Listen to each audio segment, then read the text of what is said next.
From Viking halls to the cities of the future, terrain buffs will love our foreground hub. Watch gaming tables of all genres come to life at beastsofwar.com. Keep your blaster handy, the West is a dangerous place. Fight to survive as men turn to monsters and the dead rise on the Wild West Exodus Hub at beastsofwar.com.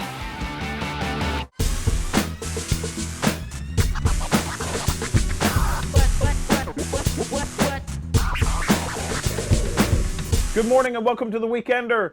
We have tons to cover. This is going to be massive, this show. So we are going to push ahead, forge, stay concentrated. I'm not allowed to even meander onto any of my silly stories. No silly stories today. Right. So, hang on, we're keeping you on point. Yes, I am told I have to stay on point. Okay. Some highlights of the show that you might want to make sure that you catch. We're going to be talking about Salute. We're wearing the Salute garb, drinking from the Salute mugs. It's all steampunk this year. We're not taking a game, but we might get dressed up. Oh. Okay. Okay. We I might get like dressed up. Yeah, Yeah. what So are we might. dressing up as? We may Well, not be able to. steampunk. It's unlikely we're going to get the game there, just with all the commitments and everything that we have. Something's got to give. To be fair, we didn't get a massive spot for the game anyway, so Yeah. I don't know how we were going to kind of fit it in, and just with everything else, we're not doing that. However, we are going to be doing a Backstager meetup on the Friday night before Salute. Details of that in tomorrow's XLBS. We're going to be doing live blogging from Salute. We're also going to record the grid walk this year, so we're going to be focusing in on all the participation games and the tables. You know what the grid walk's like. It's hard work, but we're going to do it. So this year we're going to attempt to do both live blog and the grid walk. Grid walk will come out. I assume we'll have afterwards. 2 teams running in tandem at the event then. We're getting all of that organized now. Okay. Salute is 16th of April. Yes. That's the one. So your itinerary will be as follows. You will meet with us for the Backstager meetup on the Friday night before. Drinks will be had, fun will be had. We might even get a game of Ultimate Werewolf or something in there as well. Okay. Who knows? You'll then come and say hello to us during Salute itself. We might do all sorts of stuff. I don't know what we're going to do yet. We might do another one of our treasure hunts that we haven't done in a long time. Yeah, that's about 2 years ago now. Certainly, the more I think about it, the more I want to get dressed up in some steampunk garb. All right. Okay? So All right, get our honestly, Warren, thinking caps. if I'm running a camera, I'm probably going to go for some lighter gear for my steampunk stuff, just so that I'm not dying on my feet. Yeah, well, we'll Because see. I remember our first year at Salute in the cowboy gear, we were all dead.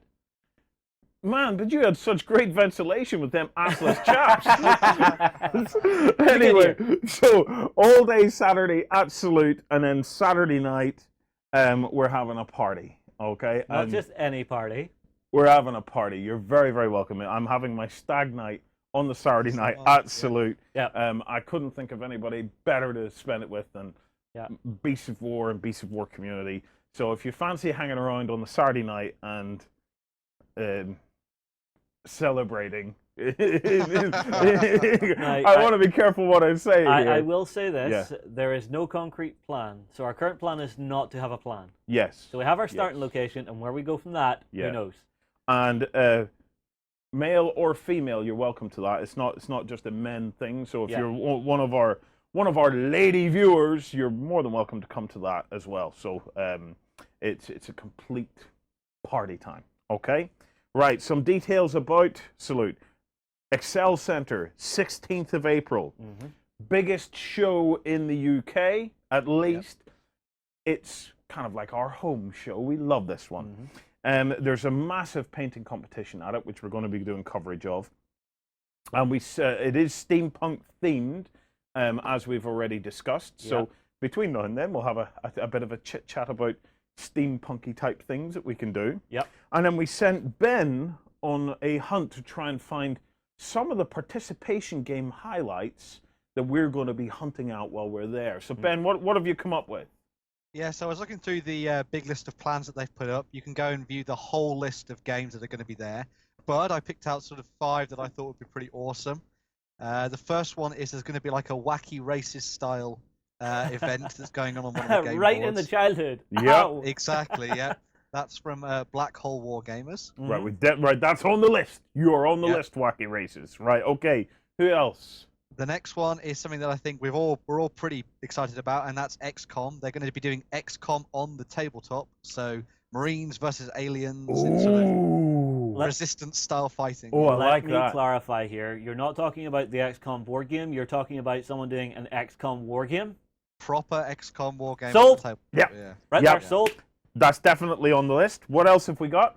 Okay, another one is Team Yankee. That's massive from last year. They're going to be bringing that there. The Leicester Fat Cats are. Nice. So there's going to be a Team Yankee first contact mission where the Russians, well, the Soviets, sorry, and the Americans are going to clash out for the first time. Nice. All right, yeah. What else have we got? Something for those of us who really like the Adeptus Mechanicus and the sort of schism of Mars from Warhammer 40,000 and the Horus Heresy. There's going to be a Brotherhood of Mars battle set on a huge tabletop, and that's run by the South London Warlords themselves. So that's pretty cool. Oh no, that sounds amazing. Yeah. Okay, yeah. And then last of all, we have something called Fighting Steam, which I thought was really interesting, and as I was looking through it, and it's sort of World War II naval ships or sort of World War I naval ships taking on Martian tripods. And this is run by the Southbourne Tabletop and Board Games. So we're going World War I, War of the Worlds. Well, is it World War I or World War II?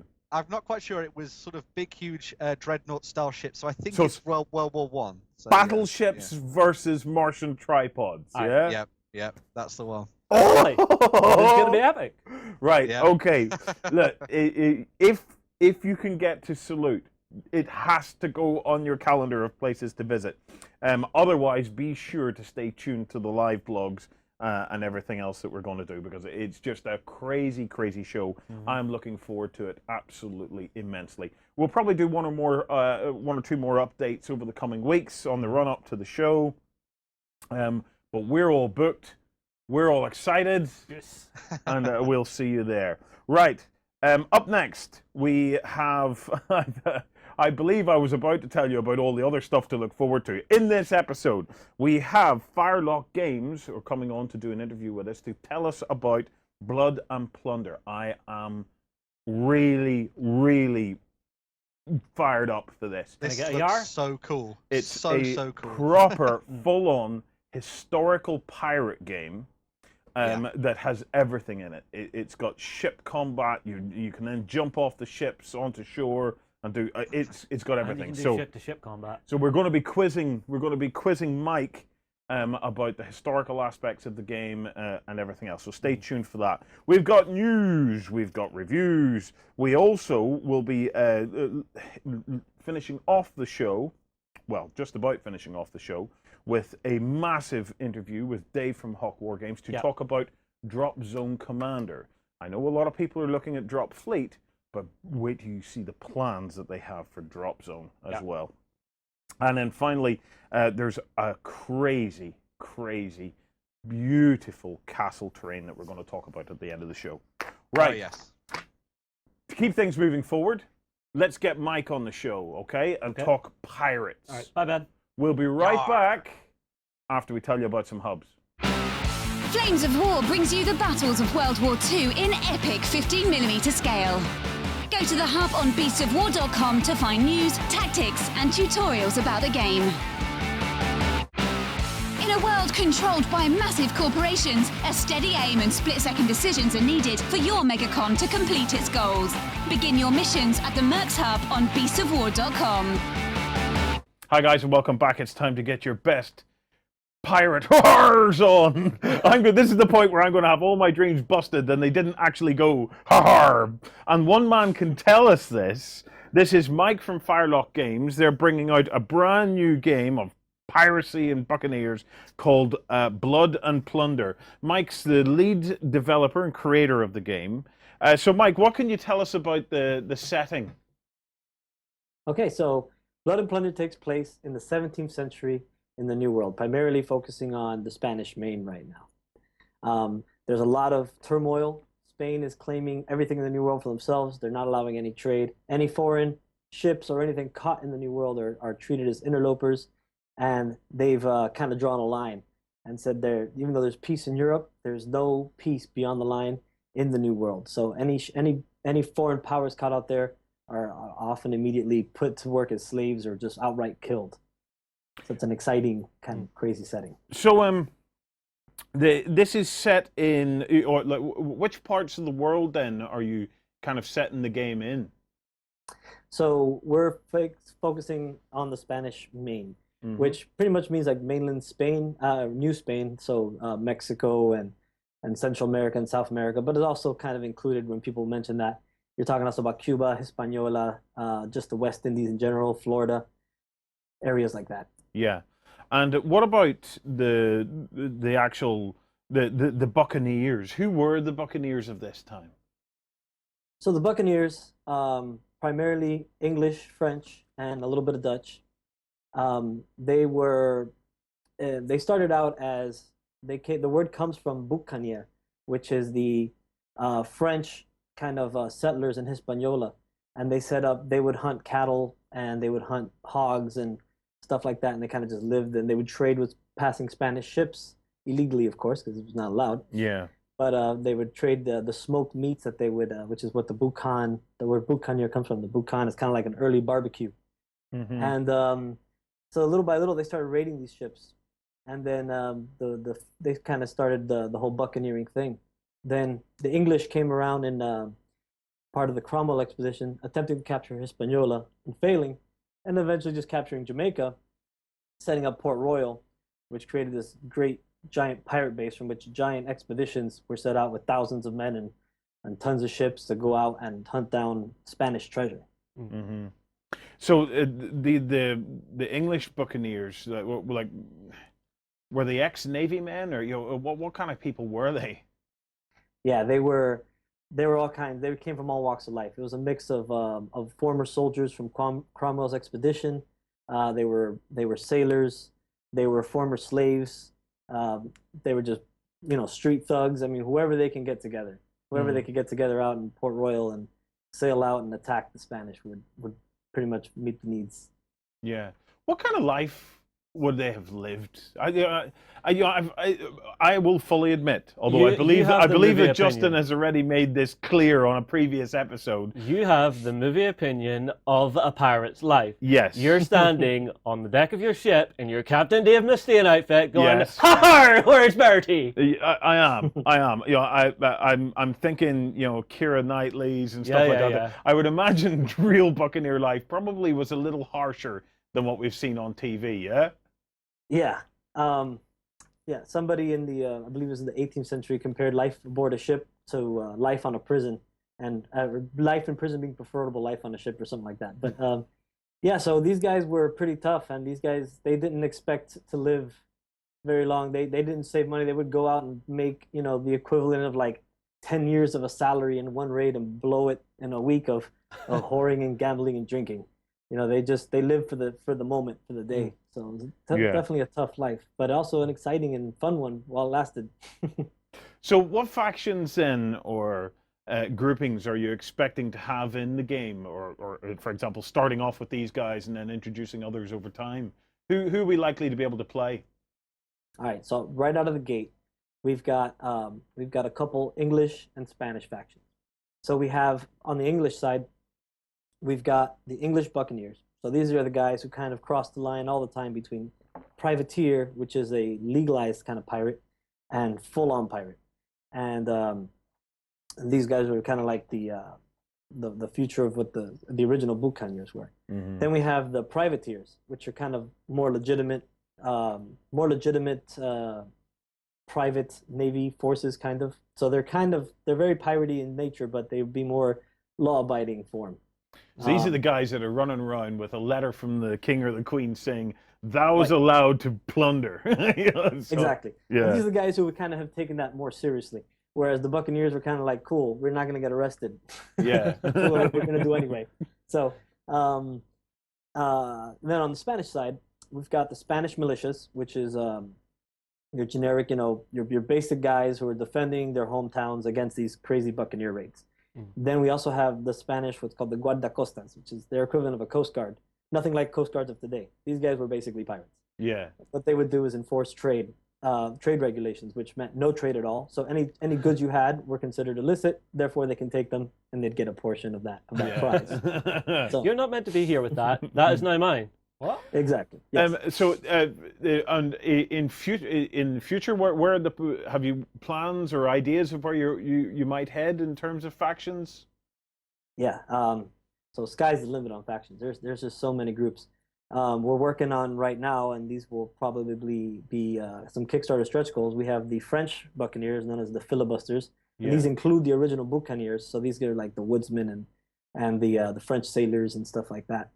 Then we're also working on what was called at the time the Caribs, which are now the Kalinago, which is the kind of like one of the more warlike Caribbean tribes that these guys would often encounter and even sometimes fight alongside.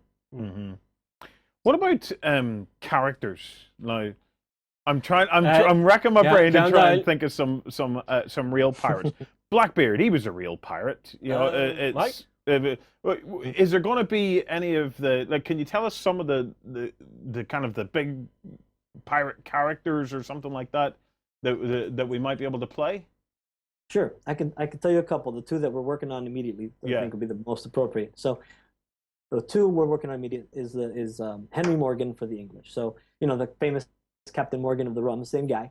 So, Henry Morgan was kind of like the admiral of the Buccaneers. He was able to get the French and the English Buccaneers together and do these crazy raids where they would have, you have thousands of Buccaneers facing off against, Spanish army, and these are massive armies for the New World. So he was kind of like an incredible leader. Not so great of a sailor. He was just always getting ships destroyed by running aground or blowing them up. Sounds like you. I like this already. Yeah.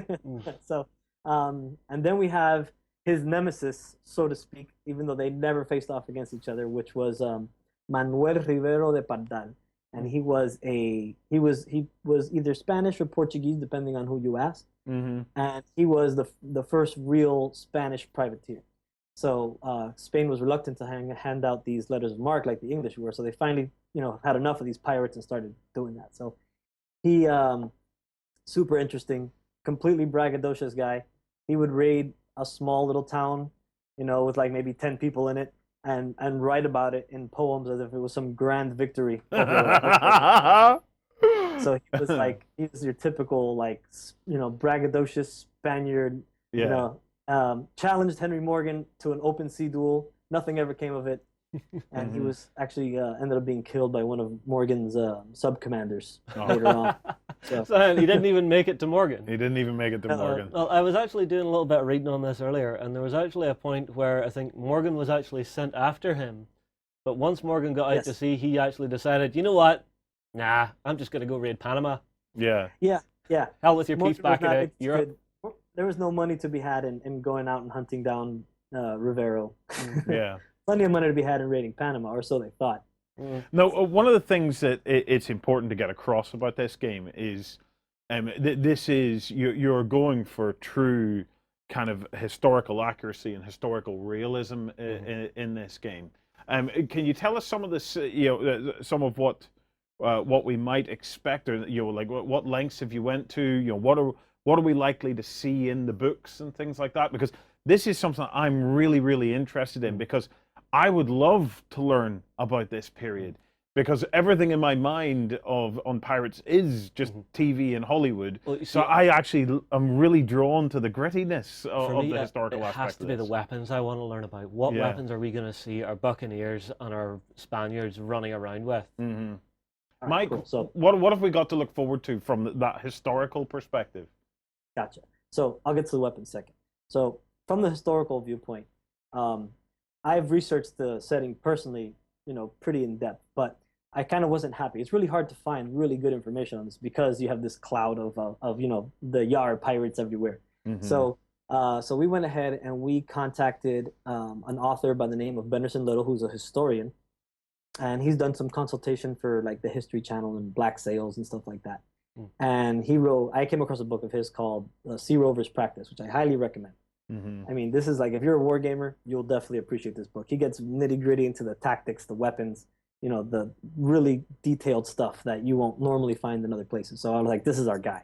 So we went to him, and he's excited about the project and agreed to work with us and gave us some really interesting breakdowns on I mean, all kinds of little details. I mean, in the last review we gave him the place, we have a model for Rivero where he's holding a parrying dagger, and he was kind of correcting us on where to put the thumb properly on the parrying dagger. So he's a man of he's got the details down packed. Yeah. So, Nice. so this is going to be as visually accurate as possible. There's not a lot of reference for the period, so there's going to be a lot, but this is going to be as accurate as we can get it. Yeah. And so historically, these guys were. Let's go ahead and go into the weapons. And if I missed something, I feel like I went off on a tangent there. So if I missed something, we'll go back and you tell me. So on the weapons side, so the Spanish are using a lot of outdated equipment and poor equipment in general. They've just kind of come out of the 30 Years' War, and they're broke. You know, they don't have money to spend on New World defenses. They're too busy, you know, in Europe. So they've got bad quality powder. They've got old antiquated weapons. Their primary militia is armed with arquebuses. They do have some, you know, regular muskets, but they're still using matchlocks. And in the New World, even though in Europe matchlocks are still kind of the standard, in the New World everybody's running around with flintlock muskets because it's just much more reliable. Yeah. Out in those wilderness conditions. You have the lance is still a majority of their militia is still, you know, using lances, like cavalry lances, not even pikes. Yeah. So you're gonna definitely see that. Obviously, lots of pistols. You got guys with pistols everywhere. The English buccaneers are carrying the what's called the fusil buccaneer, which is a very, very long musket, usually about as tall or taller than a man. And was pretty accurate for a smoothbore musket at the time, and they were, you know, legendary shots with these things. I mean, there was literally a musket designed around the buccaneers, so it's pretty cool. The buccaneers are also going to have a group that carries basically an early form of grenades called grenados. Grenades. Okay. Yeah. These grenades is this was their primary weapon when they were assaulting a fortification. They didn't have any kind of field artillery or anything like that. So if you've ever seen a Spanish fortress here in Florida, we've got a couple that I've been able to see, and it's to look at the fortress and think that these guys were scaling these things, just throwing grenades over the walls, while these guys were firing cannons at them is it's pretty impressive. Well, let's talk about the game itself, Mike. Okay, because how does this translate into gameplay? One of the things that I had seen in the early kind of reports of this game is it's kind of like one game system to enact out all your piratey dreams. You know, because from what I can gather, you've got ships in there, and you can battle with the ships, and then, you know, come off the ships and storm a harbor or something like that. Can you talk us through the gameplay and what we're likely to be able to do? Sure, yeah. So first and foremost, a big design premise for us was that the rules should be as simple as possible, but as in-depth as possible. So we don't want you thinking about rules when you're playing the game, right? We want you to think about tactics. We want you to think about how would all these things go down? Like, what's my best course of action here, not how does this rule work, right? Yeah. So that said, combining a full-on naval game with a full-on, you know, typical land game was quite a challenge. But I'm pretty excited on how it all came out. So a lot of the mechanics are the same throughout both. All of the mechanics, in fact. The only difference is with ships is that they have their own way of moving, right? Yeah. You know, you obviously can only use them in the water and stuff like that, and they're relying on the wind. But we've definitely taken a full sailing naval kind of action game, and fully integrated it with this land game. So like you said, you guys could jump off of a ship into a boat and roll on to shore and start assaulting, and you know, you can do all kinds of stuff like that. You can capture another player's ship if you're playing in a setting with multiple ships, which is totally doable. Yeah. And you know, start using it against them and all kinds of so anything I can think of, like raids, ambush. What about like nighttime and stuff like that? Is it? Yeah. Night attacks were a favorite tactic of the Buccaneers, so we definitely had to make sure to include that. So there's rules to represent night, and the Spanish who are running around with their matchlock muskets are a little easier to spot at night because they're like got a bunch of little glowworms they're running around with, so they're a little bit of a disadvantage there. Yeah. So we've kind of taken all that into account.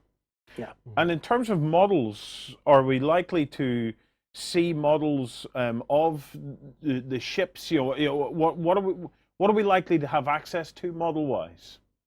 All right. So off the bat, what we have now basically is each faction has 3 different unit types and a commander, and then we have 4 ships. We have a light frigate, we have a brigantine, we have a sloop, and we have what is essentially a very large canoe called a piragua. And then, of course, we have a little a longboat to ferry your men to shore and back from ships, or even to attack from in some cases. So that's what we've got right now. And in our Kickstarter campaign, there's going to be a lot of expansion on that. We may even include some more factions before we can get them done early enough. Yeah. Nice. Very nice. So what sets the game apart from other pirate games that are out there? Not that I can actually think of many of them off the top of my head, if I'm being honest. But not for historic. Yeah. Historics. So, but what's the kind of the unique aspects of the game, Mike, that you think really kind of say this is what sets it apart? Right. So so basically, like you said, there really are no historical pirate games out there that I'm aware of. I've seen a few pirate rule sets, that were more on the fantasy side of things, which is cool, But as that's done, we wanted to do something a little different. Yeah. And we wanted to give people, and even outside of wargaming and inside of wargaming, you never really have a lot of people really don't know the real story. And this is one of those times where the truth is stranger than fiction, and some of the stuff that is just in the narrative of all this is just incredible and really interesting, and we're excited to share it with people. Awesome. Cool. Well, we've been having a look at photographs from the game while you've been taking us through all that, Mike, and I've got to say, It looks beautiful. it looks absolutely beautiful. I can already see the wheels turning in your head, going, I could build a table for this. Oh, I am so on for this game, because it's the thing about it is, I've only actually started to stretch my historical legs in this last couple of years. Yeah. So I even surprised myself at just how much my ears pricked up when I heard a historically accurate pirate game, because I started to think, actually, I could probably learn a ton of stuff, and this could be really, really cool. So, Mike, I'm definitely looking forward to it. You don't have a set date yet, but Kickstarter in the springtime. If people want to find out more, Mike, are you guys, where can they find you? On Facebook or? Yeah, you can sign up for our newsletter so that as soon as we announce the Kickstarter date, you can be among the first to know. And that's at firelockgames.com. And you can also go to our Facebook page, facebook.com/firelockgames. Yeah. And we're sharing a lot of information on the Facebook right now, just because we haven't really done a whole lot with our website yet. And so it's easier to share on Facebook for the time being. So also we're going to be sharing a lot of stuff with you guys. So this is Beast of War is another good place to come and check it out. Awesome. Well, actually, quick question, Mike. If people post the questions in the comments below this video, if I have Ben go through that, do you think we could maybe do a little Q&A article with you to go out later next week? Yeah, we could do with a follow-up. All right. So if you have questions about Blood and Plunder, put them below. We'll get them collated, and we'll do a Q&A with the guys for an article next week. Otherwise, Mike, let's try and get you back on the show to see some more stuff that you've got planned, either just after or just around the Kickstarter, because I'm dying to see what else you guys have come up with. Mike, thank you very much for joining us. Right, guys, we're going to tell you about some hubs. Become a general of mighty armies at the Kings of War Hub. Take command of elves, dwarves, and orcs in this game of massed fantasy combat on beastsofwar.com. Fight for the Iron Kingdoms as a warcaster. Take control of the mighty jacks, arcane devices, and dark sorceries to bring the fight to the War Machine Hub on beastsofwar.com. I told you I was fired up for that game. Yeah, it looks like it's going to be fun. What is happening to me? If it had been another fantasy pirate game, right? It would have. I've got to say, it probably would have flown completely under my radar. Yeah. But the fact that it is a proper, full-on historical Buccaneer pirate game, for some reason, it just grabbed me, and I just thought to myself, actually, I know bugger all about historical pirates. And I'm really, really interested in that. I mean, see, this is the thing. From your dipping your toe into historical gaming, you've now discovered, there are some incredible stories there. It's not just all dry, moldy old books, button counting, things like that. You can have some real fun with it and really learn some cool stuff that happened. I'll let you into a secret. I think I'm starting to actually prefer it. I think. I know. That's fine. I know. For the longest time, the historical gaming wasn't on my radar. Then for a couple of years, it had started to creep on as kind of like I'm interested in that as well. Yeah. But I may be getting to the point where I'm actually starting to prefer it. I think there's room in your heart for both. Yeah. Well, we'll see. You have the biggest gaming heart. You'll play anything. Let's see what's in my gaming heart this week. Ben, can we cover some new releases and things like that? Tell me what's going on in the gaming world. Yeah, sure. So the first thing was Icarus Miniatures sent through a really awesome preview. Well, not preview, sort of a final look at the renders for their Feral Nexus. And these guys are going to be the next miniatures in their sort of alien sci-fi range. Yeah. So this is what they're going to look like when they come out. Well, this is the style of the miniature in which it's going to come out in the resin form when it's ready. So, yeah. These look fantastic. I am absolutely blown away by these. We talked about them a little bit last year when they were running a Kickstarter. And Lloyd was like, these are the best aliens I've seen. I totally agree with him. I think these are spot on aliens. For me, they kind of have that John Carter of Mars feel, if you remember the movie. Yeah, they do a little bit, yeah. I quite like it. I'm really, really interested in them. Foreground have just put out a very sample rough work in progress of where they're headed next in the Fabled Realms range. They're going to the dwarves. Ben, you have got to be excited. Tell me what. I am totally blown away. Yeah, not blown away, but sort of my insides are rumbling and my heart is beating quickly. So this is the very early prototype work on sort of some of their dwarven terrain that they're going to be doing. And this is a look at the Kingdom of Karagheim, which is going to be there, and this is going to be part of their large dwarven Lord's Hall. Right, so this is just a kind of like a rough work in progress teaser of what we're seeing. Yeah. And it's the very earliest thing. Yeah. Karagheim. Karagheim. That's so. Do we kind of have any details on where they might be headed with this, or? Well, as I say, the only thing we've got for them is that it's going to be a Lord's Hall. So I assume this is going to mean very big pillars, huge dwarven thrones, things like that. I can't wait to see what they do with this. Hopefully mountains in the future as well. Mountains of gold, Ben. Exactly. Mountains of gold. It's just like The Hobbit told us. I would love to see some really nicely done dwarven walls with all the shields and stuff hanging off it with axes, hammers, the works. Yes, that would be good. Make it beautiful, Foreground. I know you can do this. Make it beautiful. Yeah. Do you remember what I said earlier about the historical games? I take it all back. I'm right down the middle. I love it all. I just love it all. You have the big enough gaming heart to love everything. Right. So that is going to be. I'm really interested in that. If that can complement the rest of the Fabled Realms range. Yeah. It's going to make for some epic fantasy campaigns. It really is. It really is. What have we got next, Ben? Okay, so next up we have some stuff from Warlord Games and Beyond the Gate of Antares. Sort of towards the sort of start of this weekend last week, they showed off the Boromite Brood Mother, who is possibly one of the largest pieces of resin and plastic I think I've ever seen. That's huge. It's enormous. Yeah. It's really cool looking. So in the typical style of most of the Boromite stuff, this would have been a creature that originally was used for mining, and they've repurposed it and armored it up for use on the battlefield. So as you can see, it's got these huge sort of armor plating on the side. There's a huge armor piece on the back, which has got guns mounted on it as well.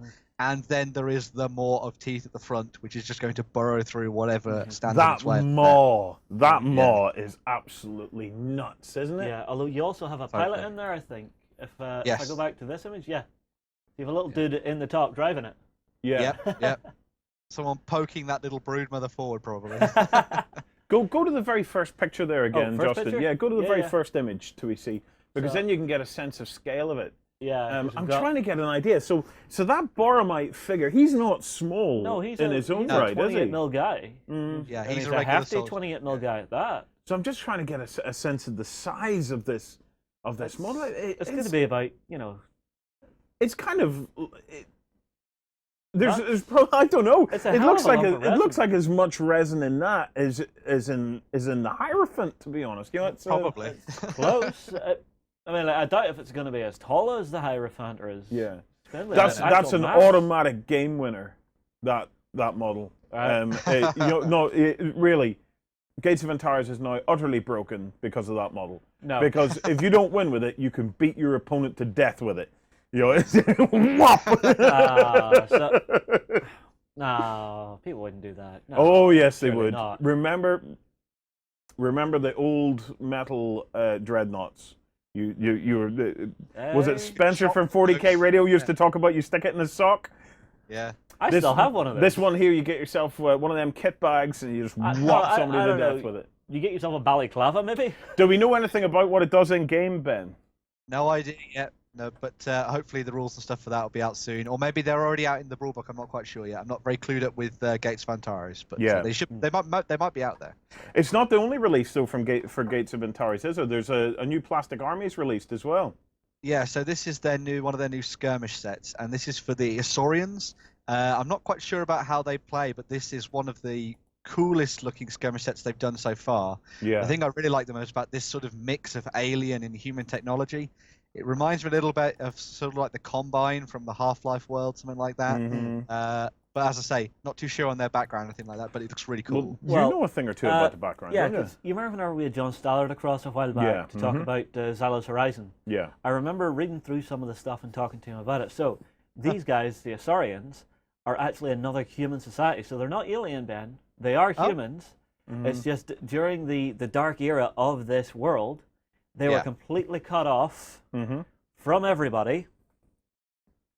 And whenever they actually got back in touch, they had evolved in such a different way that the Concord, who's the other faction, couldn't remesh with them because there's an AI in this game.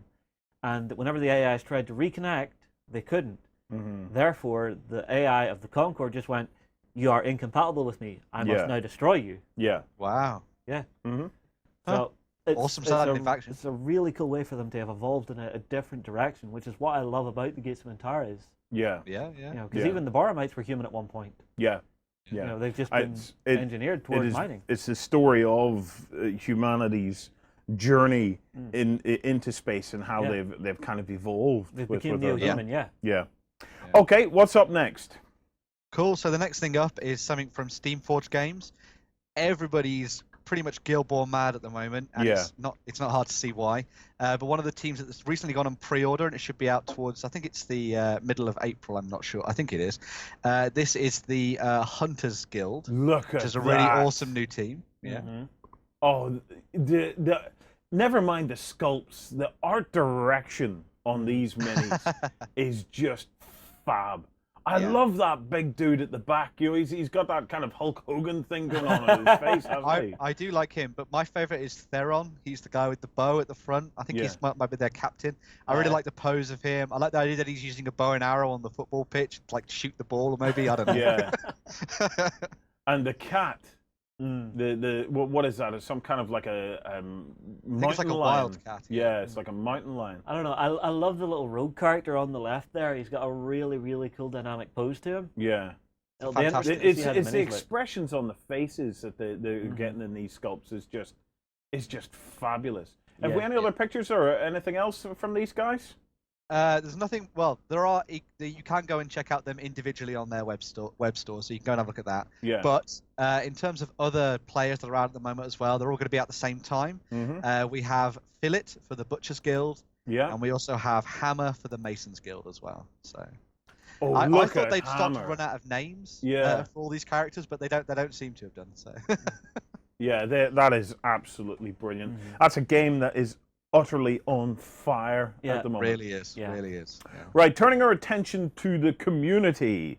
Ben, it's time for the community painting picks. Yeah, so I ran this again this week. It's been a couple of weeks since we had a look at this. Everybody's been very busy, but went into the forums and had a look to see what I could find, and I found some very, very nice painting work. Go ahead and impress us. Cool. So if we go down through them, the first one of them is a version of Arkan the Black by Sun Chen. And I really like this model, but I thought that the Games Workshop paint job was a little bit too sort of cartoony. Yeah. I like how he's made this one much darker, and I love the bone work. It looks fantastic. It looks aged. It looks like it's come out of the sands of sands of Kemri. Sorry. Yeah. It looks really nice. I really like that one. Lovely, beautiful work. Oh, look at this one, the Centurion. Yeah. The next one is by Suetonius Paulinus. We all know him from his work on the blog and things like that. This is his Centurion, which looks fantastic. This would have been, and I'm going to get my historical information correct, from the first cohort of the Tungrians, who at one point stood atop Hadrian's Wall. So there we go. Nice. Okay, what have we got next? Yeah, that's one of their really cool historical ones that he's done with the grim dark stuff. I really like that one. Yeah. Next up, we have some stuff by Rovens, and this is the Dragon Rampart soldiers that he's got planned for use in that fantasy game. These, I think, are from the. Pardon, sorry? They look fabulous. They are really well painted. Yeah, the thing that I really like about these guys is he's made sure that they're uniform, but they all have something a little bit different about them. Yeah. In the way they've been painted, the way their kit's been done, and things like that. These should, we think they're from the Perry's range. I think they're Perry metals or plastics, so should be quite cool. Yeah. Lovely stuff there. Right, what have we got next? Next up is something for everyone who really likes sort of 40k and the assassins of 40k. Yeah. This was by Piers, and this is the House Tyrannus Assassination Protocol Servitor. And then he has a little name as well in binary.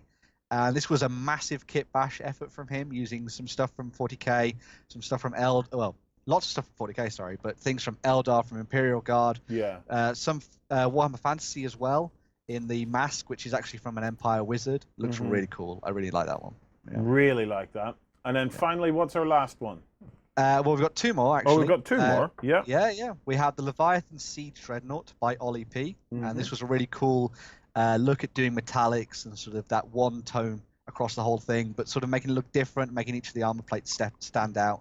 It's really cool. And anyone who could do hazard markings and do them well gets a big thumbs up in my book. Yeah, hazard markings. I think this is, hazard markings are really, really cool. Difficult. They really are. Well, it's not that... I find getting straight lines like that and getting it uniform on the angle is a real challenge for me. It is really hard, yeah. Use masking tape. I probably should. Use masking tape. Mask it off, get your yellow down, then mask your lines out and do your black over the top of it. Yeah. All right. So I'll give it a go. And if you want an extra tip, right, here's an extra tip for you.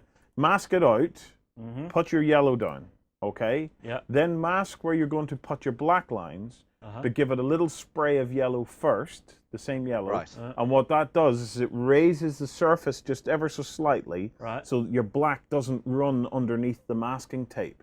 And then that gives you absolutely perfect lines every time. Yeah. I never would have thought of that. Yeah. Well played. I'm on fire today. Okay, you beautiful model that. What else have we got? And the last one from sort of the community petty picks from this week was the selection of Morats by Selden 9. Now, if I was going to get into Infinity, it would probably be these guys, because I just love the idea of these big sort of muscly monkey men sort of fighting through sci-fi worlds and things like that. I think it's really cool. The thing that I really liked about this was that he got the anime sort of cyberpunky stuff in there with the bright hair and stuff. Yeah. Then he also mixed it with very realistic military gear, so the guns and the armor looks like it's all suited to purpose and stuff like that. Yeah. So it was really cool. Yeah. Lovely stuff. Lovely stuff. Right, what's up next? Well, the other piece that was sort of picked up by a few community members in the comments and things like that was a piece by Nakatan, if I get the name right, who was a nomination in the Beast of War Awards for World of Stone. Was he one of our nominees, yeah? Yeah, he was, yeah. He got through. It was a really nice piece. It was a War Machine one. And this was a fantastic Warhammer Fantasy sort of bust, huge sculpt. And it's called Goodbye Blue Sky, and it's subtitled Dying Light. And this is of it used to be a sculpt of Boudica. Oh my word. Yeah. But it has been redone and sort of reshaped. The ears have been done, obviously, to make it into a high elf from the Warhammer Fantasy universe. Would you look at that? It is utterly astounding. Yeah. Glorious, isn't it? That's Absolutely probably the most beautiful paint job I've ever seen. Scroll back up, Justin. Look at the detail of the freehand work on the robe and on the tabard. The tabard. Yeah, it's just so incredible. Someone pointed out actually that if you look at the hands, you can actually see the veins standing out in the back of her back of her hands, and they actually look realistic as well, which is just insane amount of brushwork and skill. Look at the fantastic. tones on the face. Yeah. Oh my goodness! Look at the hands. Look at the hands. Wow. I'm absolutely speechless. What a beautiful, beautiful piece of work. It's fantastic. Yeah. That's incredible. I'm just looking at the back of the model at the moment, and the paintwork even on the back of the cloak. It's just incredible. I think it's a good sort of fond farewell to the old world and Warhammer. I think that's a very good way of doing so. I really like how most of the clothing has been made to look realistic as well, which is something that you wouldn't have imagined you could do. Yeah. But it seems like everything has a nice texture to it, and it feels right as well. So it's really nice. That's just beautiful. I could have spent the whole show just looking at that. Okie dokie. Up next, we're going to let Justin spend a little bit of time with Dave from Hawk Wargames to talk about Dropzone. But before that, let's tell you about some hubs. Venture into the dangerous dungeons of myth as a mighty hero and stand against the darkness. Visit the Myth Hub on beastsofwar.com and begin your story. It's time for 28mm World War II action. Will you recreate history or reshape it your way? On the Bolt Action Hub at beastsofwar.com. Hi guys, I'm joined by Dave from Hawk Wargames. So, last week we saw some of the amazing stuff coming for Dropfleet Commander, but let's not forget we still have Dropzone Commander. And I'm sure you're wanting to keep it as well. It's your first game, it's your baby. So, do we have any idea what you're planning for this? Well, we've got a lot of stuff coming out for Dropzone this year. Really important, obviously, that we don't let the whole Dropfleet thing get in the way of Dropzone as well, because Dropzone's our core system, and will continue to be. Yeah, well, you see, the way you've designed it, I like it because it seems like the two games are symbiotic. They're going to feed off each other. Yeah, they're designed to support each other. Yeah, it's not as if you went sci-fi, fantasy, and then... No, it's the two things exist together, and, there's always going to be some people that don't like spaceships that like ground, and people who like ships but don't like 10mm ground, so there'll be people who play one or the other, and but, there'll be plenty of people who play both, and they'll play well together. That's kind of the idea. It's the same universe, the same timeline. You might find out certain things earlier in some books than others because each one will leapfrog through the timeline as we go. You see, this is what I liked whenever we saw Reconquest Phase 1. It really updated the story. It was just like, okay, the first rulebook came out. We know humanity is gearing up for the fight of its life. They are getting ready to take back the Cradle Worlds. We get into Reconquest and we see those first stages of invasion, those first fights and scratch with the Scourge who, now that they're not on the offensive, are just... they're starting to break down a little bit. Things aren't quite so good for them. Yeah, and you'll see that continue through this year as well. You get a lot of new background as to what's going on this year, and I want to keep the storyline moving, and keep it living. Yeah, really. well, I am excited to see what's going to happen, but you've given me some images here. Now, I've had our guy in the studio, Lance, process these, so I've not actually seen these up close yet. Okay. All right, we bring these up. What have we got for our first one here? Okay, so this is the Resistance Mehmed siege tank. Hello. With all these codes, these are all coming out between March and kind of June, July time. Yeah. So this is 16 new models that are coming out in that period for Dropzone. Right, let me just clarify. You're saying new code. Does that mean new unit for the game? Yeah. Yeah. It's new new models. Yeah. So each these are also going to be dual blisters. So they'll combine with existing blisters. So as a retailer, you don't have to put more stock on the shelf. No, that's an idea I do like. It's something that every war game has this problem that you end up with code creep, where you've got too many things for anyone to actually stock, which is. So you start out, it's a lovely little game. It fits on this nice little corner of my store. Next year, it's a little bit bigger. I quite like this. I'm seeing this game grow. 2 years later, where do I put everything? Yeah, exactly. So, and we're very much aware of that. And it's also important that every one of these new units actually fits into the game properly and serves a purpose. rather than is just a kind of gratuitous release for the sake of it, which is something I always want to avoid doing. So every one of these is a dual blister with something that already exists. All right. So this thing, Mehmed, this is a siege tank, so big, very short range gun. Yeah.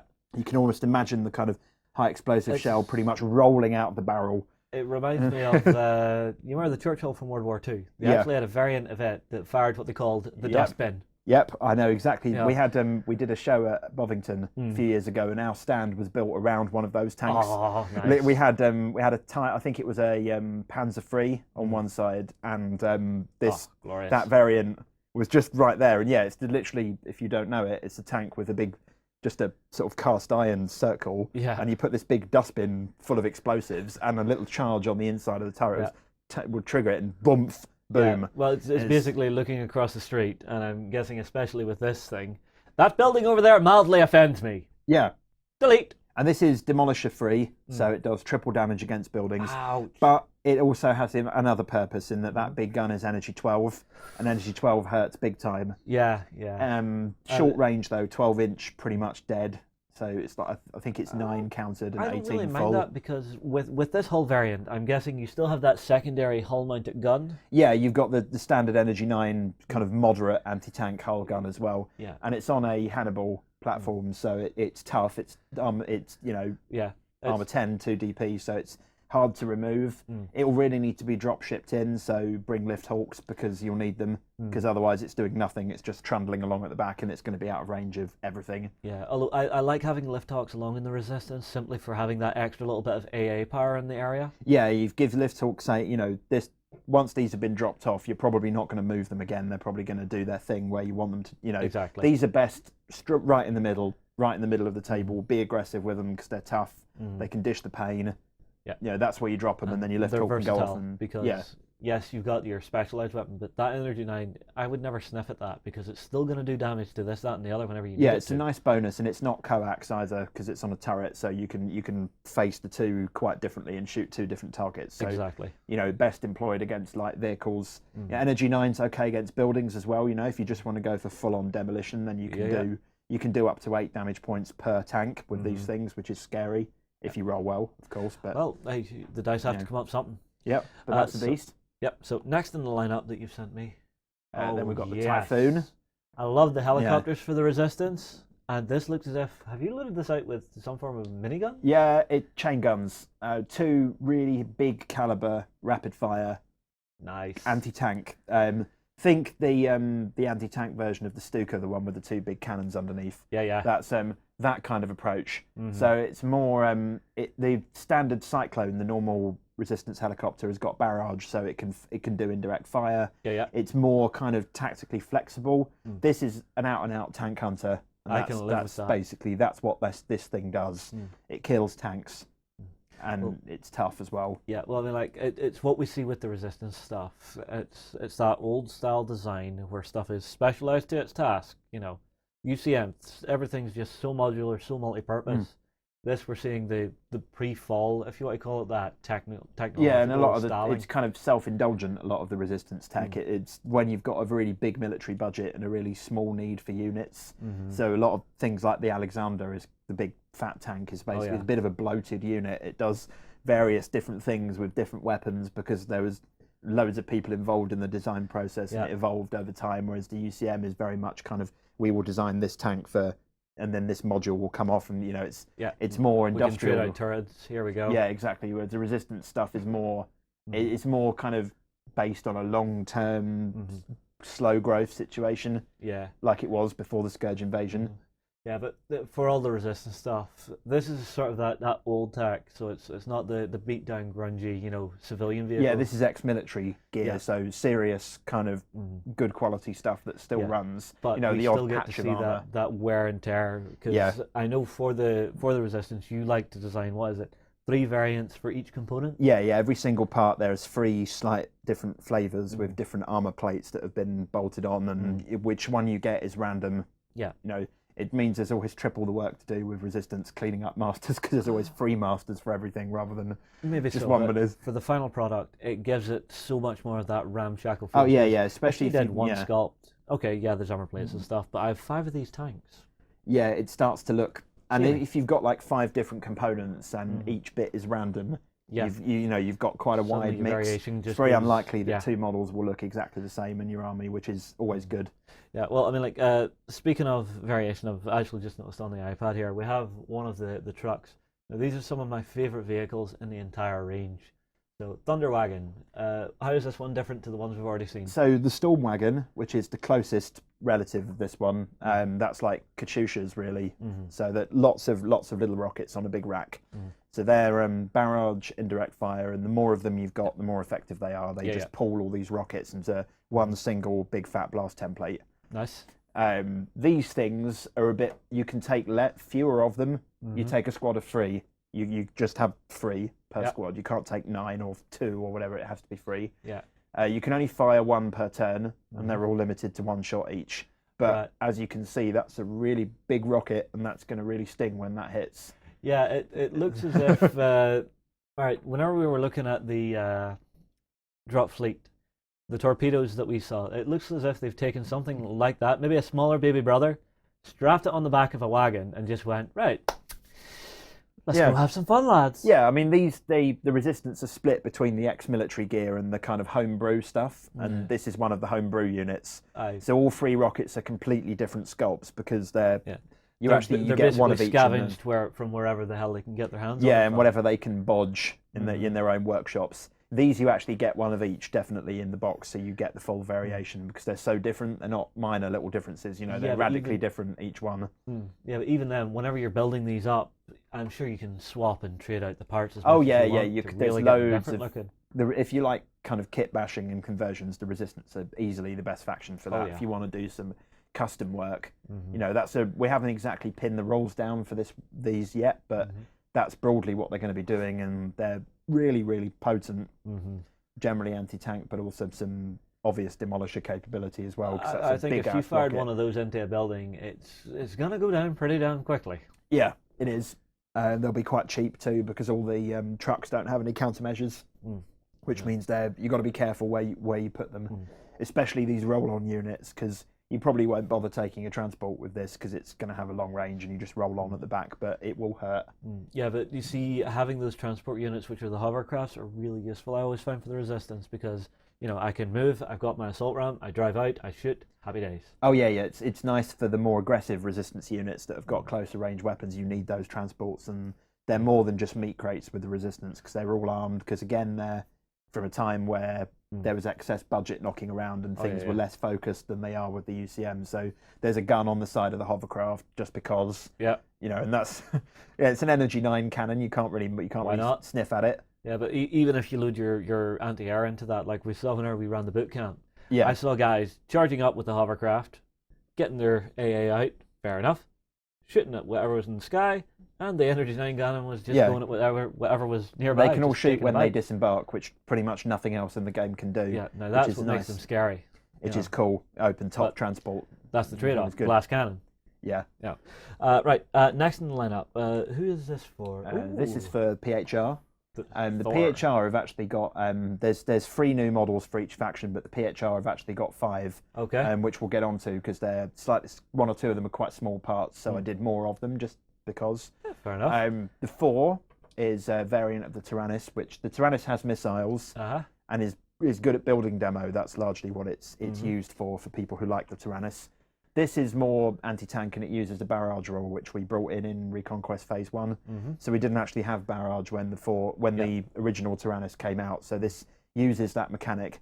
So the more of these you take, the more range you'll get against vehicles. Yes. A good large squad of these at the back is going to be able to hit pretty much anything on the table, just with sheer weight of fire. Yeah. This is an organ gun, effectively, just a whole bunch of shell firing, standard guns, but in that organ gun configuration. Yeah, it looks as if you strapped 4 massive miniguns together and just went, "Acha!" Yeah, it's got. You can see the when it's closed as well. You can see the ammo crate, or the magazines on the back, which makes it look very different from the Tyrannus, even when it's closed. So you can easily see the difference. Yeah, it's one of the things I like about the PHR. They have a really nice, clean, organic feel to them. So it's a melding of nice smooth lines and then that high technology. Yeah, Yeah, I try and do a contrast between the smooth areas and the techie areas, if that makes some sense. Well, case in point, because we can see those nice little inserts on this where you've got all the tech components and then the nice clear armor plates.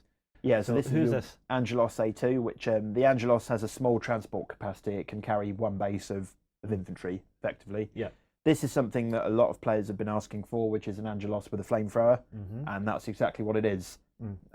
Very simple to describe this unit. It's great for turfing out enemy infantry because you can get, flame them, then put your troops in, and then you're fighting an already burned and mangled enemy, which is always nice to have. Fun times. Yeah, fun times. Yeah, the PHR have flame weapons, but they've been hard to deploy in the past, so this is quite a useful choice for them.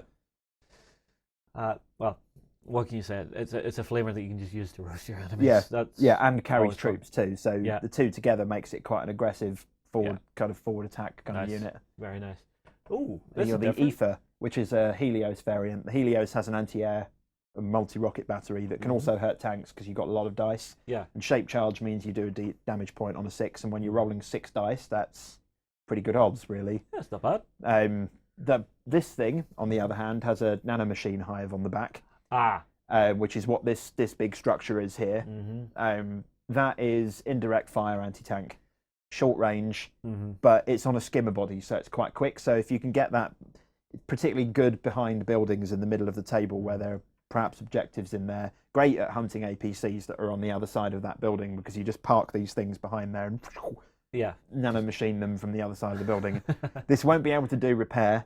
Some PHR nanomachines can do repair. These won't be able to do that. They're just attack. All right, so it's a more specialized nanomachine.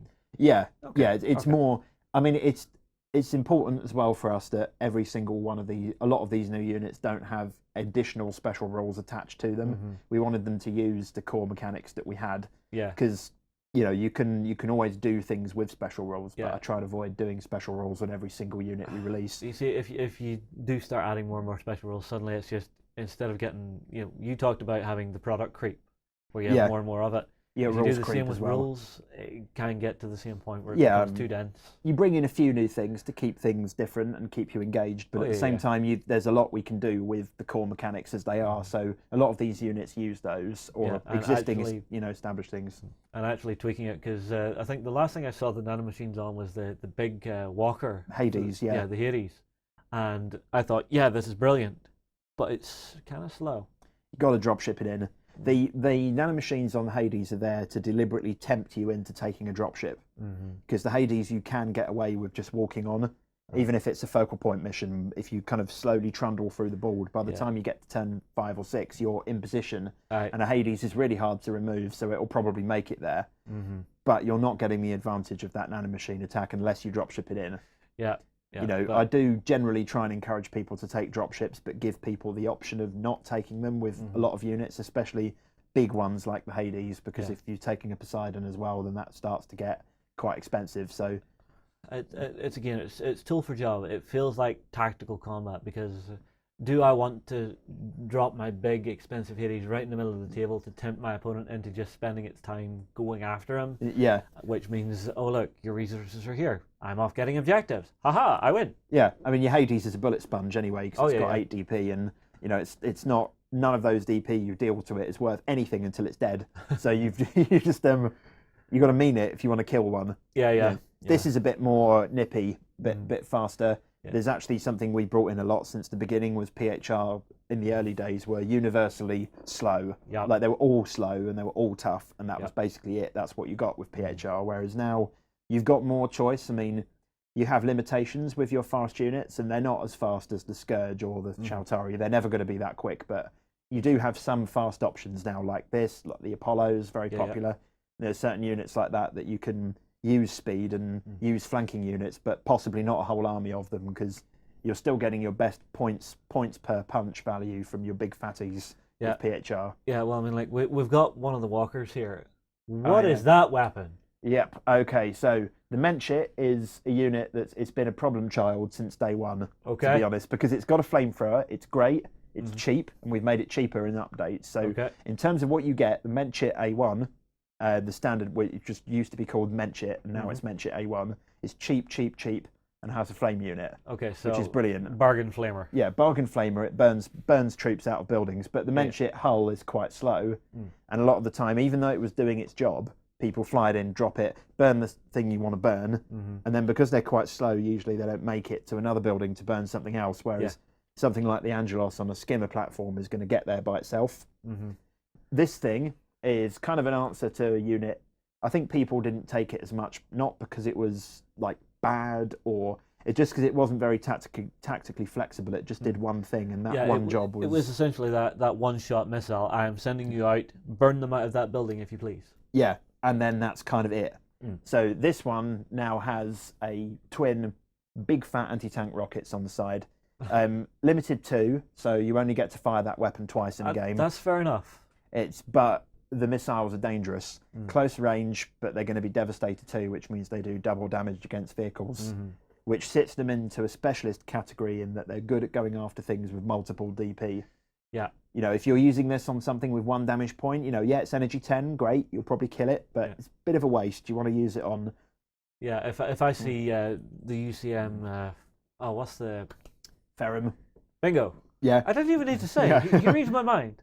Yeah, Ferrum Big or UCM. Other PHR players, Hades. You know, this is great against Hades because Hades is only armor 9, so you know, energy 10. That's you're looking for 4s there, and it's gonna blow something up. Yeah, you can easily do significant damage with this thing. So you've got it's coax, which is a limitation. So it's coaxial mount. So you have to be in the same fire arc with the flamer and the rockets.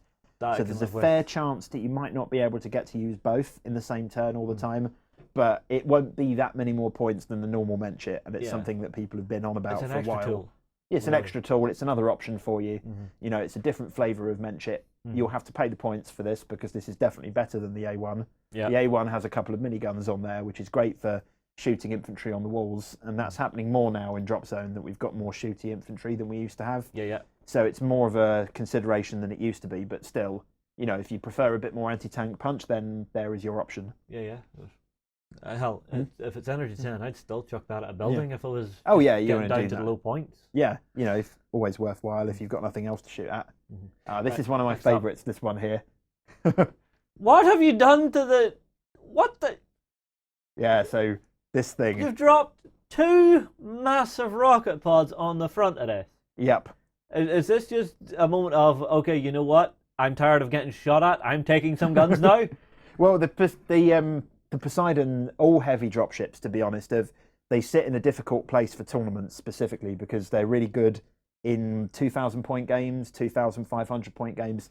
1,500, it gets a little bit tight to fit a heavy dropship full of heavy tanks. That's going to be getting close to 400, 500 points for some factions, and that's like a third of your army in one package, which is a bit of a risk. So heavy dropships do see tournament play, but perhaps 1 in 4 players will take heavy dropships in a 1,500 point tournament. So this thing is more expensive than the normal Poseidon, but you've lost 2 transport slots and replaced it with very dangerous anti-tank capacity because the PHR don't have a gunship as well.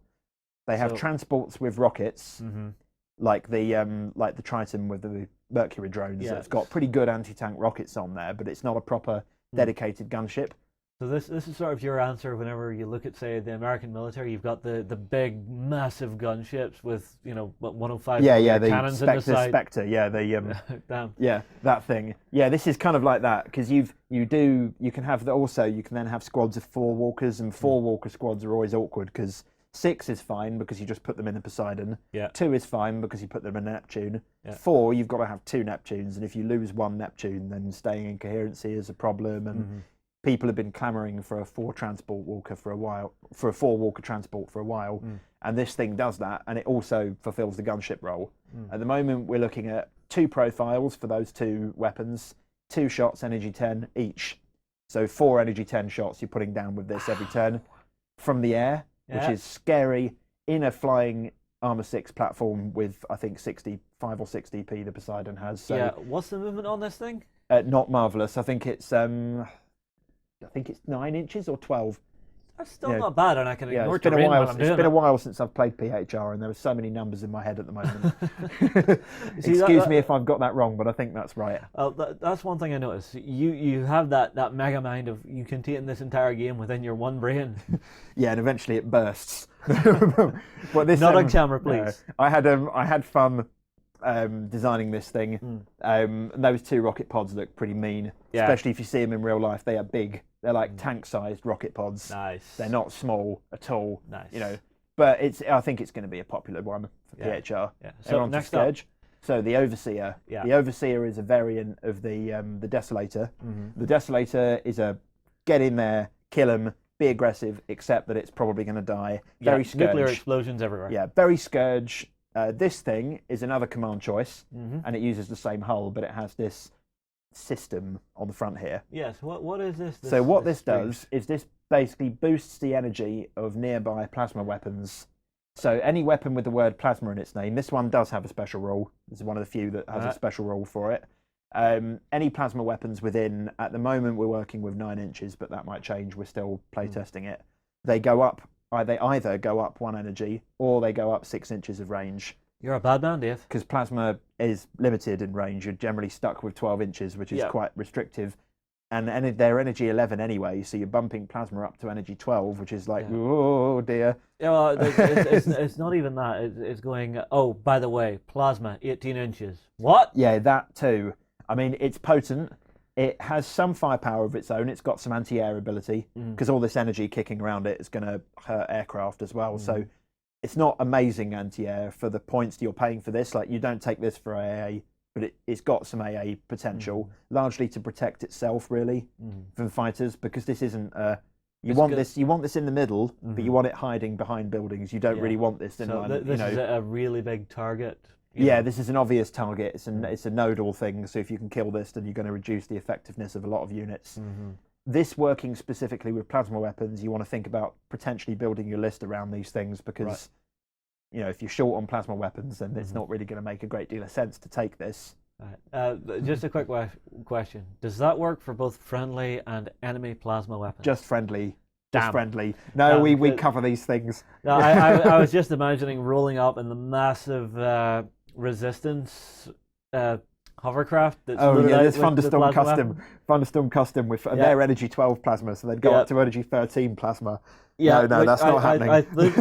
No, it was just me going, that would be funny as hell to roll that up and go, hello boys! Hello boy. Yeah, that's not happening. Okay, well, I'm glad I asked. I'm sorry if I've annoyed anybody by not allowing you to play that on your mates. It's also, it won't stack as well, because the Scourge get 2 command slots, whereas all the other factions only get 1.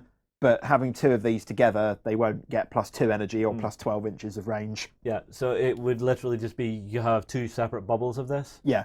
Okay. Yeah, and the bubble won't be covering anywhere near the whole battlefield, so there's a good reason to take 2 if you're thinking about taking 2. Double Desolator is a thing. Quite a few people take Double Desolator. I've seen that done. That's because dealing with 1, you can generally cope with 1, but 2, the other one's going to get there, and it's going to get you when it does. Oh, that's It's a fun list. I'm not sure entirely how competitive it is, but it's really good fun. And I don't know. That list just sounds like the days whenever you walk into the club and it's just like, I'm bored. Double Desolator. Let's rock and roll. Yeah, I like seeing it done. It's always fun to see people playing it, and you know, if they do well with it. It's not one I've tried, but I don't get to play that much, so I wouldn't. Yeah, it's terrible. My head's just going, why to Desolator? Why? Why would you do this? Oh yeah, there's good reasons. It's fun anyway. All right, well, our next for the Scourge, what is this little guy? The Monitor. The Monitor, it's a little guy. It's based on the Minder chassis, so it's really small. It's one of the smallest models in the game. It's only about, I think, 8 mil wide, something like that. Is that just 2 of the little the plasma hoses on there? They're not plasma hoses. They're actually guns. So they have solid slug ammunition. They're going to have a lot of dice, quite low energy, so probably energy 6, 3 or 4 shots. Okay. Which is marginally useless against buildings, because energy 7's dangerous because you start getting into building demo territory there, and lots of dice is always bad for buildings. Yeah. You know, this is good for picking off the Scourge on the tournament scene at the moment. A frequent thing that Scourge players are having trouble with is resistance players with a lot of cheap units. Yeah. Like a lot of technicals and things, because most Scourge weapons are like, bam, die. And you don't really need that if you're dealing with a armor 5 vehicle with 1 DP or something. That's you're wasting a plasma shot on that. Look, here comes 20 of the tiny technicals. Yeah, and you've got 3 skimmers with energy 11 shots. Well, good luck to you in that situation, because you're not going to come out on top. That's going to be what this little guy's for. Yeah, so it's for picking off light vehicles, shooting infantry on the walls, because there are certain other things like the Medusa for the PHR, which Scourge players have trouble with, because weight of dice is what you need to kill Medusas. Yeah. Warriors can do that. A lot of people forget that their basic standard infantry have actually got a lot of dice. And when you want to kill off stuff like that, you want a lot of dice. Okay. So this fulfills that role. It's a little faster than the normal Minder, but it also has an extra little fun side role. What have you done? Self-destruct. So this thing can kamikaze if you want to. Only one in the squad can do it per turn, because otherwise you get a kind of situation, which is we're not allowing that.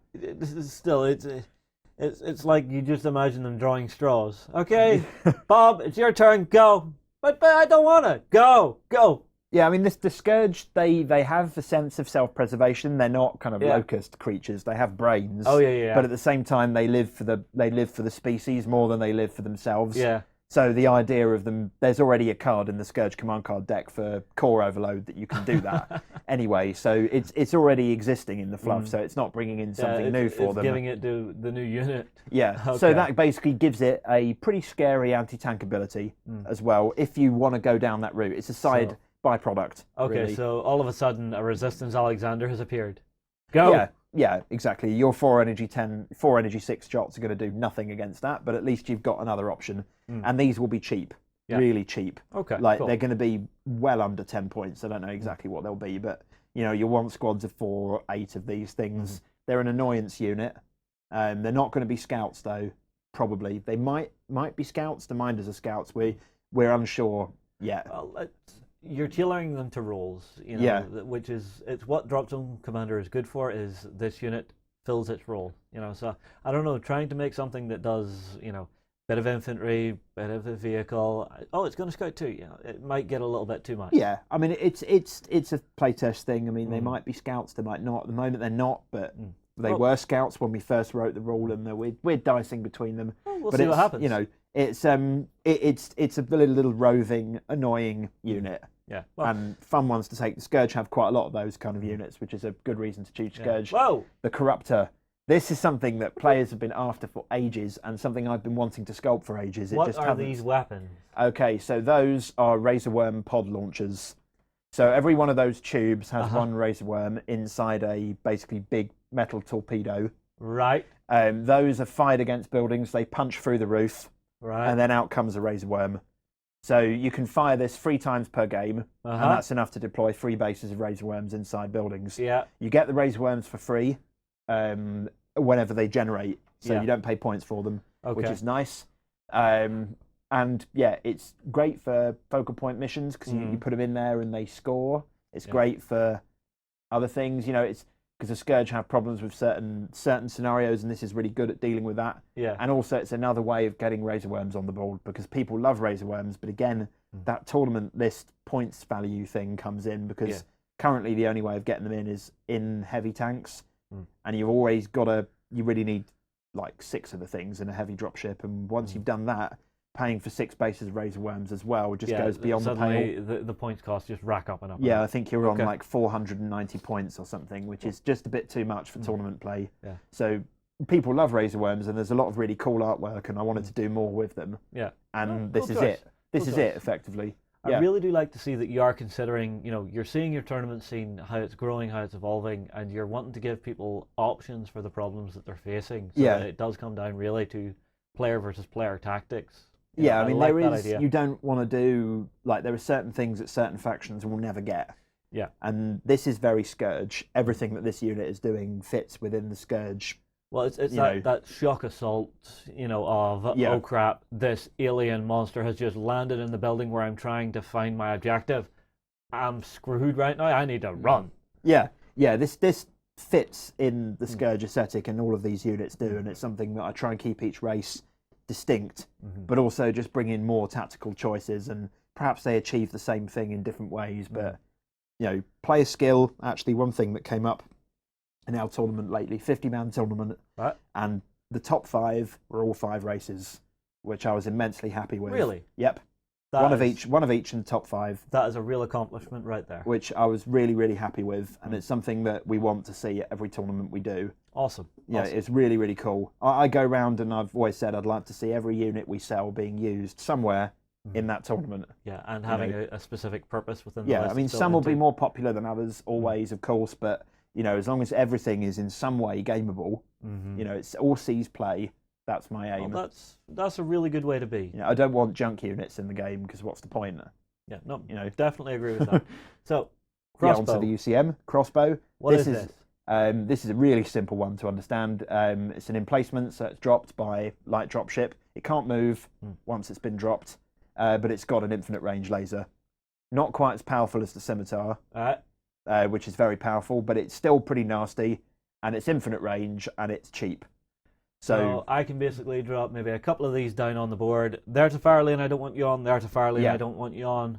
Yeah. Stay away. How much shooting they'll get to do, I don't know. They're denial units. You know, you've always got corridors of fire in a city, and you can park these on large streets and just be like, well, anything you want to put there is just going to get if you shot want to by walk these across things. this road, have a go. Yeah, because we're looking at about 30 points odd for these, and you get the missile upgrade on their transport for free. Nice. So once they've dropped, the transport goes off and missiles things by itself, a bit like the longbow does. It's the same kind of thing. Very cool. Very cool. Next up, we have a flyer. Oh, yeah, we have Falcon B. More missiles. Falcon with missiles. This is like the Falcon, standard Falcon A, has 2 big miniguns and is anti-tank. They combine for an energy 11 shot from the air, which is potent. Great anti-tank. This is not so good at anti-tank, but it can fire at 2 different targets with the 2 batteries. Yeah. And also it can switch to anti-air frag munitions. Oh. So it can do anti-air as well. So it's basically reasonably light anti-air, probably 2 shots, energy 6. So nothing too terrifying. Because flying AA is always really, really potent anyway. Well, being able to get yourself around the board quicker than anything else, that's what makes it scary more than anything. Yeah. That, and you can actually use these to start and herd your opponent into a lane of fire for something else.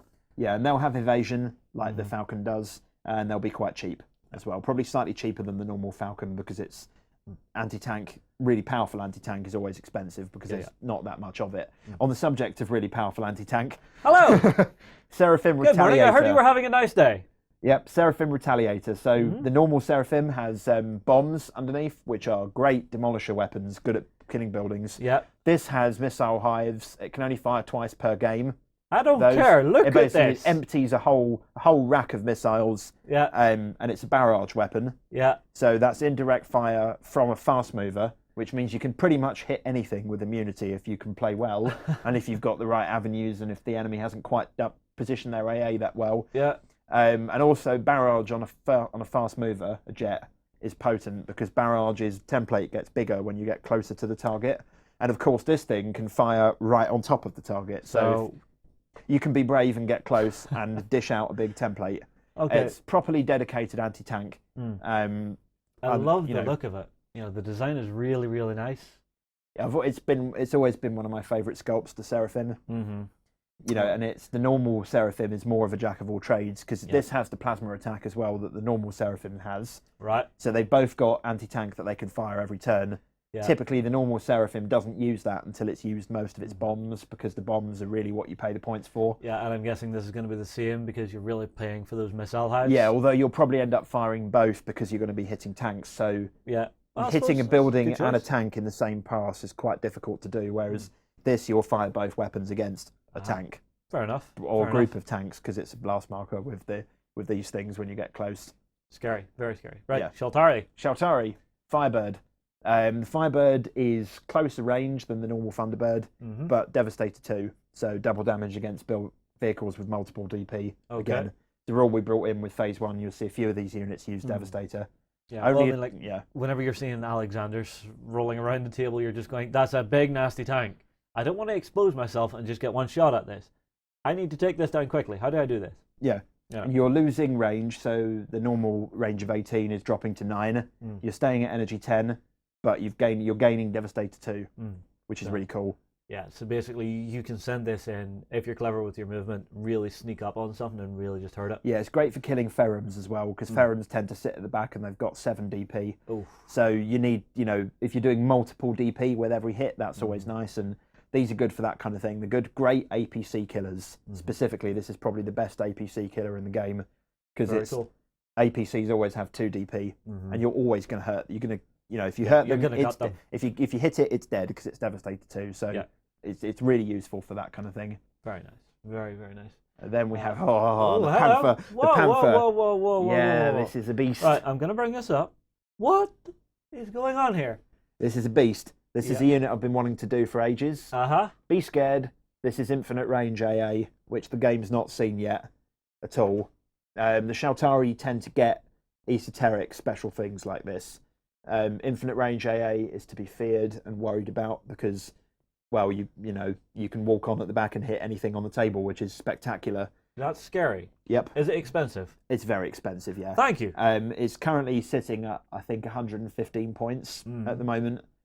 3 shots, energy 8 as well, which is dangerous AA, not just infinite range. Yeah. With one downside, and that's that it reaction fires on a +3 instead of +2, which doesn't sound like much, but it's really punishing when you're shooting like medium drop ships. Yeah. And that's crucial because otherwise, turn 1, if you walk on, you won't have a target to shoot probably because they won't park anywhere where you can see them.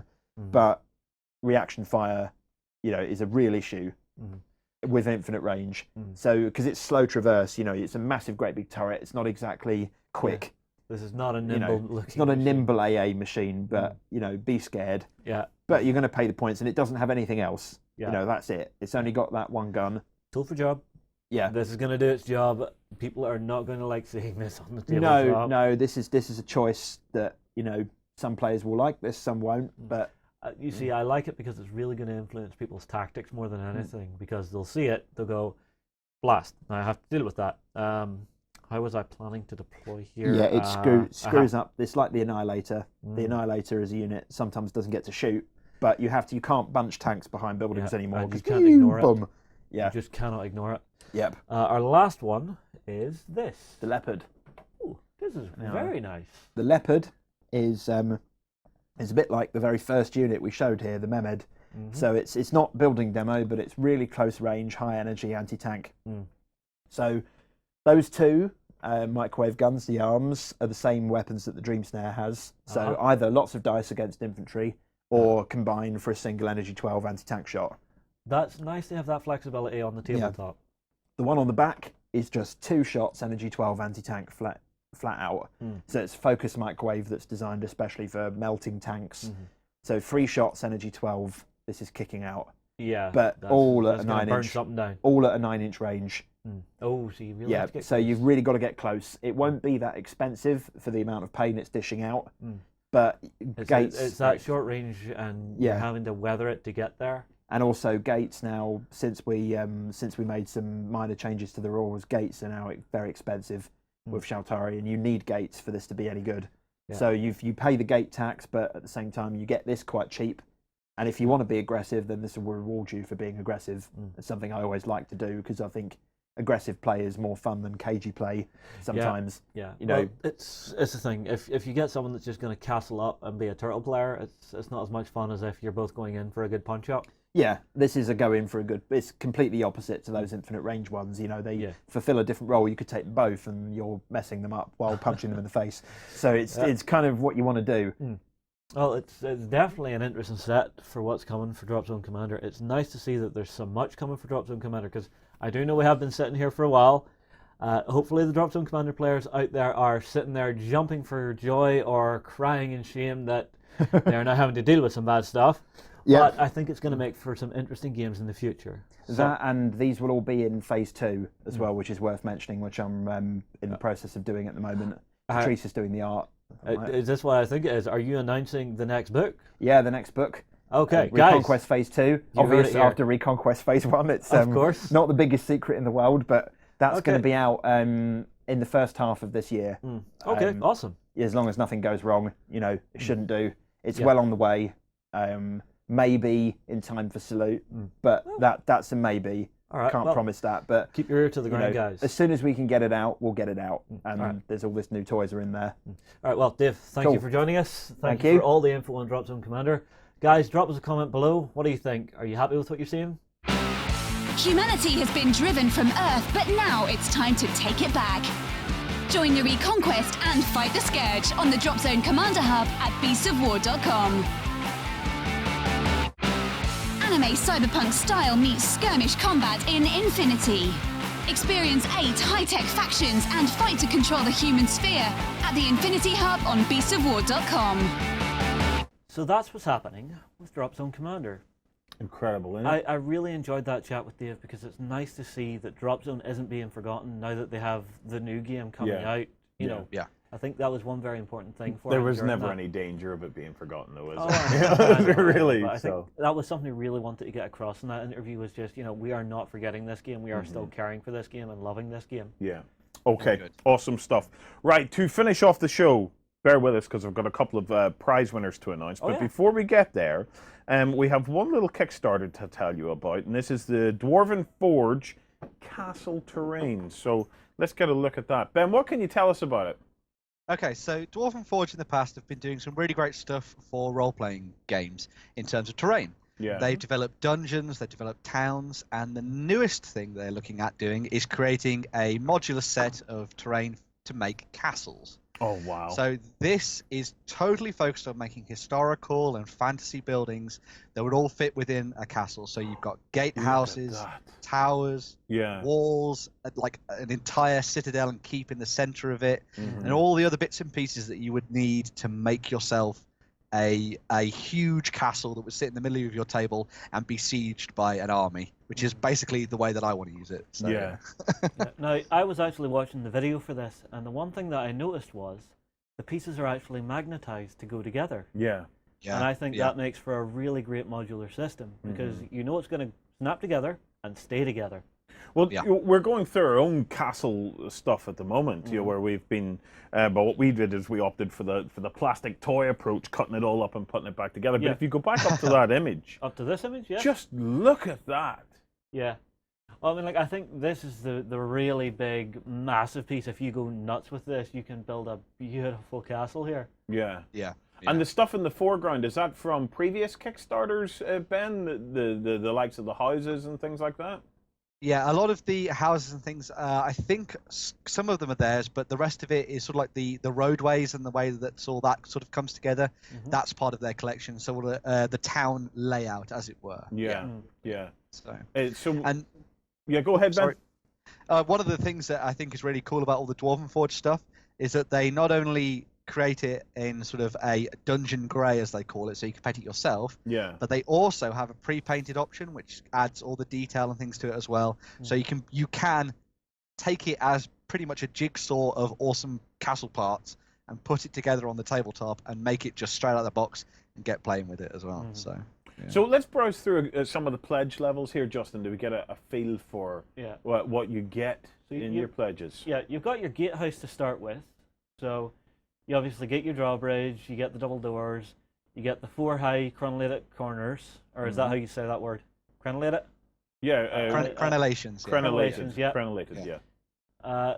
You then go to the ramparts, which I think each of them just builds on what you get from each pledge. So this is adding 4 nice wall sections to actually just do a nice little bit of a defensive area. Yeah. You then start getting into some of the free stuff, which you get as your stretch goals. Yeah. And then we get my favorite, the watchtower. Yeah. Because this is a nice big centerpiece for your gaming table. Yeah. You then get, if I scroll further down, the first castle. Yeah. So this is a small castle, nice central piece of terrain. You can use it as defenses and stuff on your table and work away on it. Scrolling further down, we start to get to some of the bigger castles. Oh, the Citadel. Yes, so we have the Citadel, which is pretty big, right? Yeah. You go bigger again. You go bigger than the Citadel. The Grand Citadel. Oh, the Grand Citadel. Okay. So you're getting 2 of your big towers, your gatehouse, your main courtyard area. I could see wargaming clubs palling together, maybe getting a couple or 3 of the Grand Citadels and doing a massive castle fortification. Yeah. Perfect for a participation game at something like Salute. Yeah. Well, if you think about what your options are when it comes to castles, right? The options as I see them is you could try and do something out of polystyrene, which could be really interesting actually and could work quite well. Or you go down the route of the Hearst Arts castle blocks. Yeah, which are brilliant. But that's going to take a lot of time and effort to build that up. But the results from the Hearst Arts stuff would be beautiful. Well, you talk about modular. How much more modular can you get than actually having building blocks to work with? Yeah. You can then go down the route if you have been following along. Come on over to Beasts of War, join Backstage, because what we've been doing is building a massive modular castle set of our own. But what we did was we found a toy castle set. Let's try and bring up some pictures here I'll of get a what couple we've of got. shots. But we found a toy castle set that was being, it's not discontinued, but every year there's a big clearance of this particular set every year. And it's selling for 14 quid a box. Aye. We bought a lot of boxes of it. You bought a lot of boxes. We ordered a lot of boxes of it. And what we've been doing is we've been doing some customizations to it to actually make our own kind of modular castle set that is actually made out of plastic. So I'm looking forward to seeing how it works out, because to me, it's kind of somewhere between its total cost, obviously not including time, because it's hard to include time in all of this. Yeah. But its total cost is about £150 worth of materials. But it's an enormous castle. It'll do us a 12x4 table at the end of the day. Yeah, there's like, really 50 wall sections alone. But what you don't have is that nice circular tower type thing. So we have to have a think about the circular tower aspect, because it really is something, a sight to behold if you can get them circular towers, guard towers. Yeah. So that's kind of your options. But if you're not into any of that, the Dwarven Forge stuff is beautiful. Well, they've got some more color shots here. I'll bring them up. So. Yeah. Those some of the other ways in which you can use this set are quite interesting. Some of the ways that they've done it is to create like wizards towers and things like that, and on top of mountains. And I think that'd be a really cool aspect to go, because you could always use these to create the towers, and then a dungeon beneath it using some more of their tiles and things like that. That'd be really cool. Yeah. What a fabulous Kickstarter. Any wonder it's funded to the tune of $800,000. But their goal is 100,000. Yeah. So they know it's good stuff. They're setting their sights high. Yeah. You know, right. Worthwhile, definitely. Okay, to close out the show, competition winners. We ran a live blog for the Age of Sigmar tournament that took place over in the States. Massive thank you to the organizers, obviously to Dawn and Gianna for doing it, but huge kudos to the organizers and the players. The armies were beautiful, the terrain was amazing, and it was captivating just to see what you guys did over there with that tournament. It was fabulous. Right, the winner is going to get himself an Age of Sigmar starter set, and it's a Beast of War member, Relion, Rhellion. So hit us up on the Contact Us and Claim Your Prize button. Next up, we have the Dark Age 2-player starter bundle. This is a mad prize from the guys at Cool Mini or Not. And Facebook user Noel Aprato. Congratulations, you are now the proud owner of that. So once again, please contact us via the Claim Your Prize button, and we will make sure and get that over to you. Okay, all that's left to be said is join us tomorrow morning for XLBS. We have a load of hobby talk.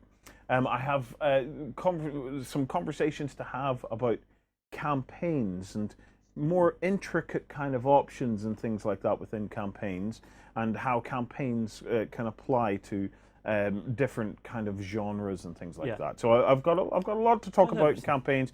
We have some hobby time that we're going to discuss, and some other bits and pieces that we want to show off to you guys. Remember, backstage is the only reason you're watching this. Let me be as brutal as that. If we didn't have backstage, there would be none of this. It would be gone, over, kaput, finished. So if you do enjoy the free content and the weekenders and stuff like that, well, if you enjoy it, why not come over and get some more of it? Okay, it's only £3.79 per month. You're not tied in. You can cancel anytime you want. But all those £3.79s really add up to allowing us to be able to purchase the equipment that we need to do this, pay for the bandwidth costs that we need to do this, pay for the servers, pay for the lights, pay for the everything, because there's a lot of paying involved in trying to get all this stuff out to you. And if you're curious, we do have a 7-day free trial, so you can come across and have a sneaky peek. Yeah, you can come across and check it all out for free. Right, thank you very much, gentlemen, and more importantly, thank you guys for watching, and I really do hope we see as many as possible of you to come on over to beastsofwar.com tomorrow morning and check out the Weekender XLBS, where we sit down for a chat all over again and look at even more of the goodness that this beautiful, beautiful industry has to offer. Thanks, guys, and have a great week of gaming. Keep your blaster handy, the West is a dangerous place. Fight to survive as men turn to monsters and the dead rise on the Wild West Exodus Hub at beastsofwar.com.